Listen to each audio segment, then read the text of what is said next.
Welcome, good afternoon, everybody. I'd like to introduce Megan Allen, who is from our PR agency, Rural Roots, and she's doing some fantastic work for us for the Nen Valley at the moment. So I think a lot of you will have seen the Country File programme on Sunday night, showcasing all the wonderful work in the Nen Valley. And I know Megan's working really hard to see how we can get more. So it's quite relevant, really, that Megan's going to share some top tips about how to pitch your story to all those fantastic journalists. So we've only got a 30-minute session, so I'm just going to hand over to you, if that's all right, Megan. That's fine. Just to check, have I got permission to screen share? Can I? Yes, absolutely.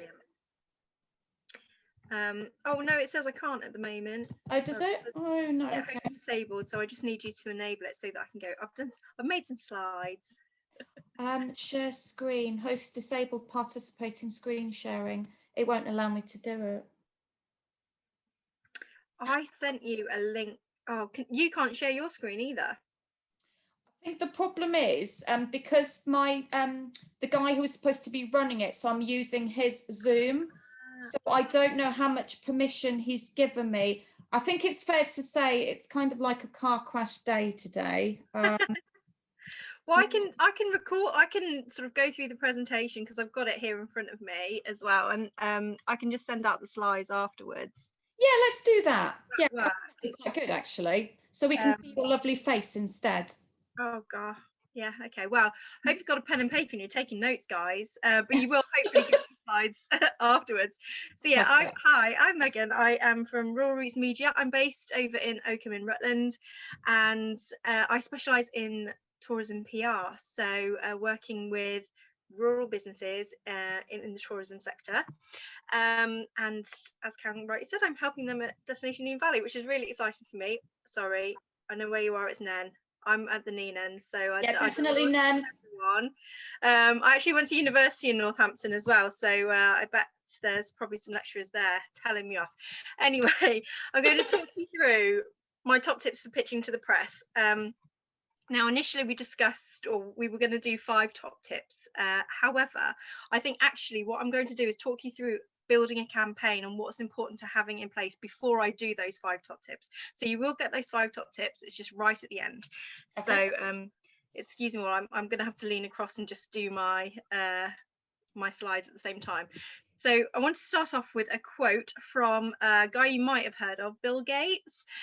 He said, if I was down to my last dollar, I would spend it on public relations, which I think just goes to show that even the big boys up there who have got all the publicity they want, they still invest in public relations because they realize how important it is to their businesses and to their own reputations.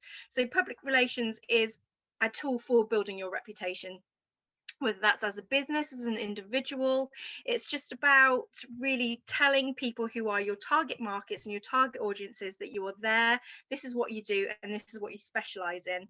It's not a sales tool necessarily. It's not going to get you, obviously eventually it will come back down to that the bottom line, but by building your reputation, hopefully people will start to invest in you and your business. So rather than going hard down the line with advertising and sales messages, it's more about telling the story of your business and why that's important.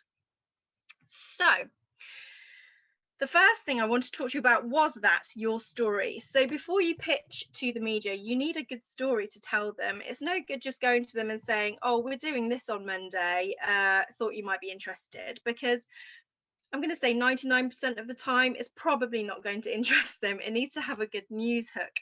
So I thought what I would do is talk to you about a few angles, which are, stories that you can tell, especially this year in this season in tourism, that might get some interest from, I'm going to aim mostly at the local press. So you need to be thinking about maybe what's new this year. So already today, this is the day after the government announcement, this is recording, we've seen loads of requests coming through from the national newspapers to talk about mainly self-catering and glamping. and outdoor adventure, because they're the industries that are opening first, but they want to know what's new this year. They don't want to know about, you know, what you were doing a few years ago. They want to know what you've upgraded, maybe what you've spent your lockdown doing. So you might have, and hopefully quite a lot of businesses have done this, which is why I put this at the top. You might have invested in some new structures or some new infrastructure somewhere along the line. So that's all new and that's all exciting, and it's the sort of thing they want to know about. You might have an anniversary or a special event this year that you could talk about. So I mean, every year you're going to have an anniversary of when you open, but mainly if it's a key anniversary, they'll be more interested. Or for special events, are you throwing a big party after the 21st of June? I mean, that's going to be a special event in itself, isn't it? Tourism events as well. So, you know, if you are, for example, the Nun Festival, which is happening at the tail end of the season, that's going to be a tourism event. It's a really important event. So we'll be doing lots of promotion on that. So are there anything that's going to either draw tourists to the area or attract people who are already in the local area to your business that you could be doing for them? And that could be anything from, you know, a pumpkin carving contest or, you know, pumpkin picking, that sort of thing down the line. But anything that's just going to get footfall, really. Award wins, they are always a really important story to be telling. This week is the Rural Business Awards. I don't know if you've heard of them, but if you are a rural tourism business, it's definitely worth marking that on your diary, because entries are open again for next year. But anything like nominations and especially wins are brilliant news fodder, especially for the local press. And your unique selling points. Now, any of you who do marketing at all, you probably know a lot about USPs, but what are yours and what would make them newsworthy? For example, are you a 5-generation business? That's interesting. That is interesting to the general publics and general audiences. So you can tell those stories, things that you probably take for granted, actually, because I know I do this myself with a lot of my own business stuff. You kind of just think, oh, well, that's just part of us, but actually it's unique to you and it's really important story to be telling. That could be across social media as well. So I know we're mainly focusing on the press, but definitely integrate some social media into telling these stories as well. So the second point I wanted to talk to you about was audience profiling. This is really, really important before you start telling your story. So you've thought about your story, but who do you want to tell it to? Because no, you're not telling everyone. Everyone is not your audience. That's usually the biggest thing that I tell my clients to start with.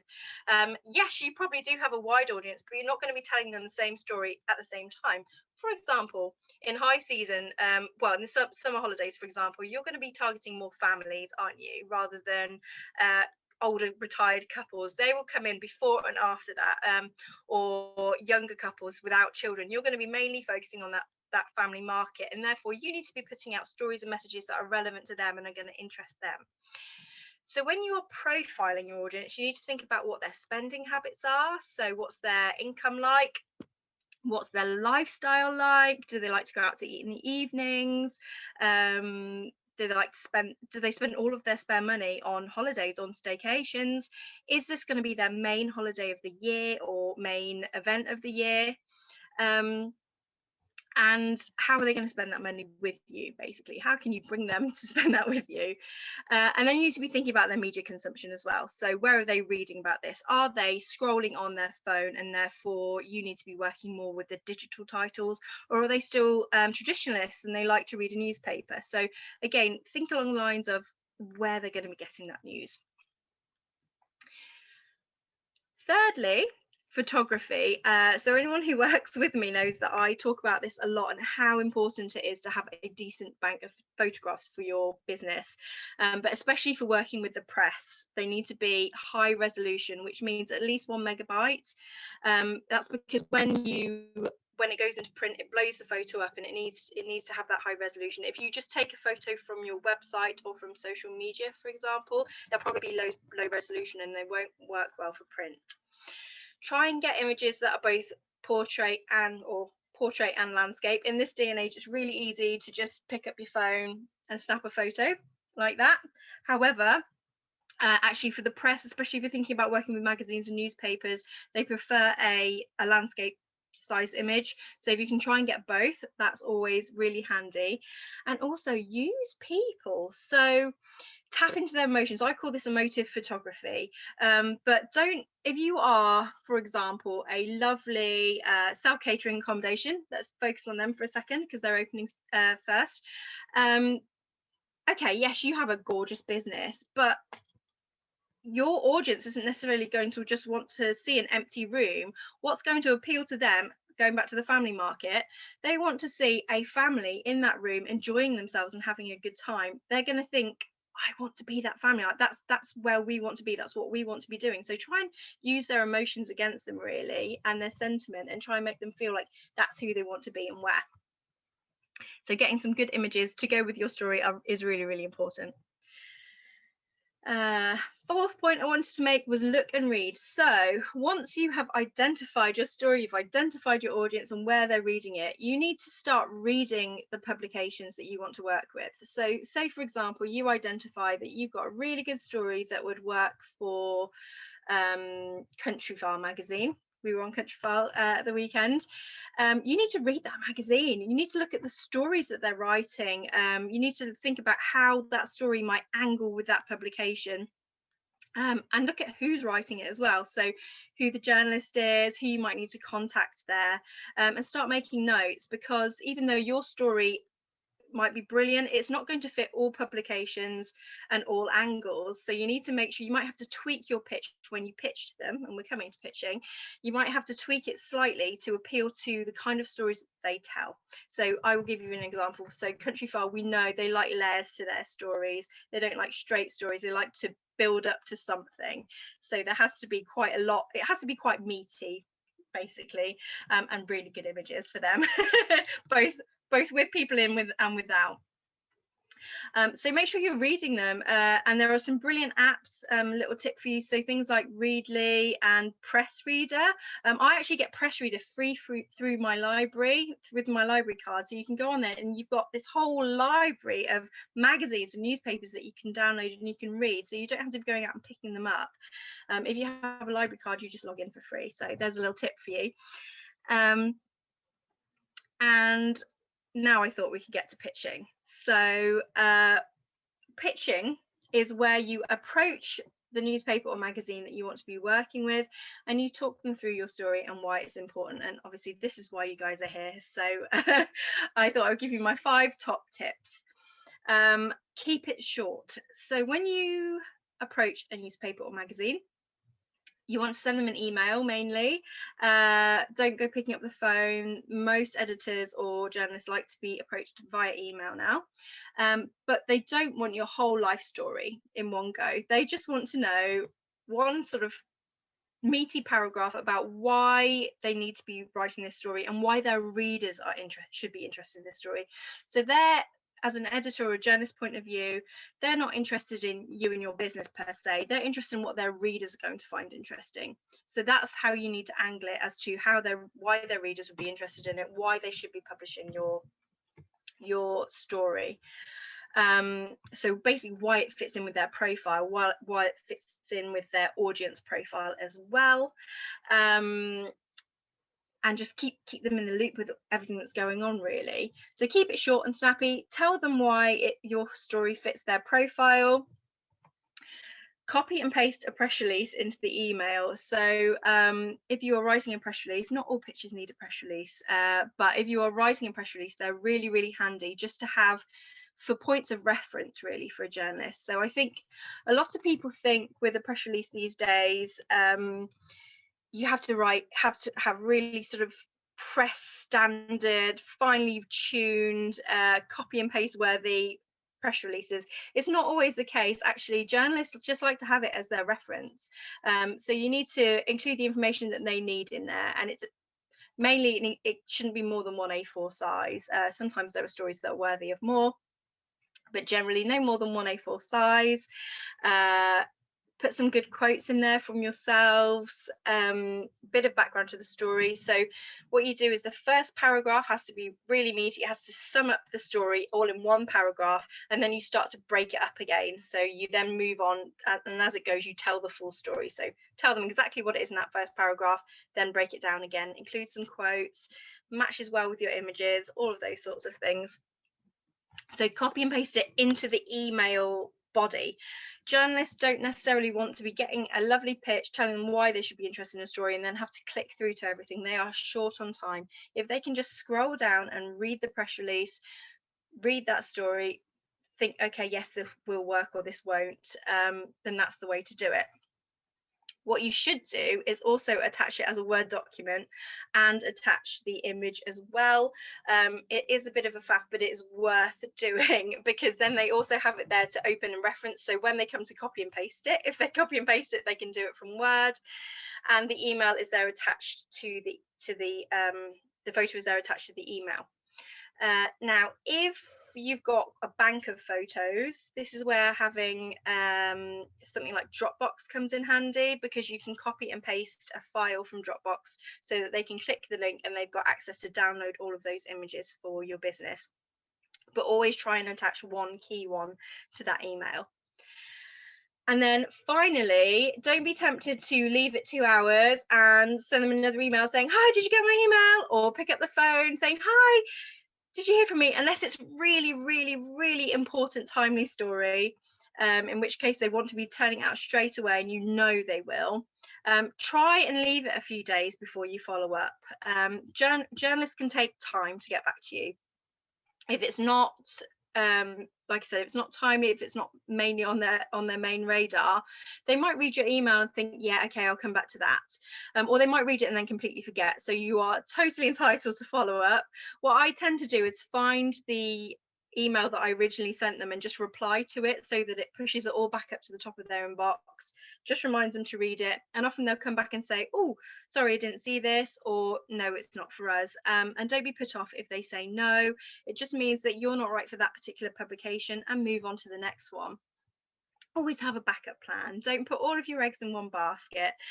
Make sure that you've got lots of publications that you want to pitch to, and pitch them all at once or pitch them one at a time. It's totally up to you. There are no rules really with that, unless it's really timely, in which case do it all at once. But yeah, leave it a few days or up to a week to follow up. I've known cases where we've sent out a pitch to a publication and they've come back to us 6 months later and said, oh, we're really interested in this. So giving them as much time as you can is key, really. And if you can, so if you've got an event that's coming up in the next few months, make sure you give them at least 3 months notice on it, especially for longer lead titles, because they work really far in advance. For example, the longer lead titles, like the monthly magazines, for example, they're already working on their April-May editions and we're still in February. So try and think about the long game. Don't be upset if they don't get back to you straight away. Give them as much time as you can and feel free to follow up with them. So they are my 5 main tips for pitching to the press. I don't know, sort of, if you guys are watching this in advance of the 1st of March, I'm actually running a digital PR masterclass called Seasonal Storytelling on the 1st of March, which is going to go through a little bit more of the social media storytelling side of things. So if you're interested in that, please do look me up. I'm rural-roots.co.uk. But anything after that, also please feel free to get in touch. I'm Megan at rural-roots.co.uk and at Rural Roots Media on social media. So any questions, please let me know. I had kind of left space at the end for questions. So no, I have to say I was quite impressed. I've learned quite a bit myself, but I think I think it'd be great maybe in the next month or so, once people have digested and things have moved on a little bit, maybe to get you back and maybe to give us some more top tips really moving forward. But yeah, it's just really difficult, isn't it, at the moment, because everybody's just trying to get their head around what the latest advice was yesterday. And the same with me. You're obviously already on it. It's self-catering first and that sort of thing. So I'll definitely be on with quite a few of my businesses now, just to kind of understand what levels of support that they need moving forward as well. So yeah, I think really they'll be looking to me and I'll be looking to you, really, because those are the questions that I've had previously. Is we really need more prominence or more profile with the press. So obviously Countryfile I think worked really well, and it was very timely, wasn't it, really? It was, and it'd be lovely if they came back in the high season, I think, and saw the valley when it's not flooded, and the ways that the community use it and how it's so beneficial to tourism, and it's so beautiful at you know, those times of the years, because it's, you know, I think this year particularly they've got two completely different ends of what the valley is there for, what it does. You know, this time of year it's flooded, it's brilliant for wildlife. Summer it's fantastic for tourists and enjoying it and getting out on the water, and that slow pace of life, slow living, slow tourism side of things. So. Absolutely. But what might be quite timely as well with is, you know, when I'm phoning the businesses, I'm asking the question of, you know, what kind of ideas do you have? So obviously, once I get more feedback, we'll add it to the mix. But what would be useful perhaps is, just for everybody's benefit, we're looking at developing a list of all the wonderful stories we're going to be talking about this year. So, you know, be really relevant if you've got something really exciting. I mean, obviously, Megan, you know, we've talked about Chester House Estate, or Chester House. What's the official wording for it? Chester House Estate. Yep, you nailed it. Yeah. So obviously that's, you know, going to be opening this year. So, you know, even if you're a small B&B and you've got something really exciting to tell us, you know, it's all really relevant and it adds to the mix. So what I would definitely say is keep in touch with us at East Northants Council. We are going to be unitary at some point, but do follow Rural Roots media as well, because I know you've got some fantastic stuff on social media. And I'm always saying to my businesses as well, just follow us. And, you know, I do sometimes get the people, you know, businesses saying, oh, I haven't heard from you, Karen, in a while. And I'm thinking, well, you know, we send you the newsletters. We know, you know, life is busy. But if there's one thing you can do, just follow some of the key partners so you can kind of keep in touch with all of us. That's really, really important. Yeah, absolutely. I think, you know, especially this year, we're all in this together, cliche, but we are, and we've got to support each other. We've got to support our areas as tourism attractions, because, you know, I think things like Chester House Estate opening, that's going to benefit the entire area, the entire region. So, you know, people coming in to stay or visit it might be staying over, they'll be going out to restaurants, hopefully making, you know, if they're day tripping, making a day of it, or even an overnight stay of it. So yeah, it might be relevant for you if you're interested, but we do have Visit England joining us for a webinar on Friday morning. So I'm hoping they'll because I'm kind of you know, a lot of the destinations will be looking to Visit England to really kind of take the lead on some of the national and international kind of projects moving forward. So I'd really kind of recommend, if you're in the obviously the visitor economy industry, to tune in on Friday, because I think that'll be really useful. But I just want to say thank you so much, Megan, for your time. We'll definitely come back. And, you know, take care for the rest of the week, and, you know, do keep in touch.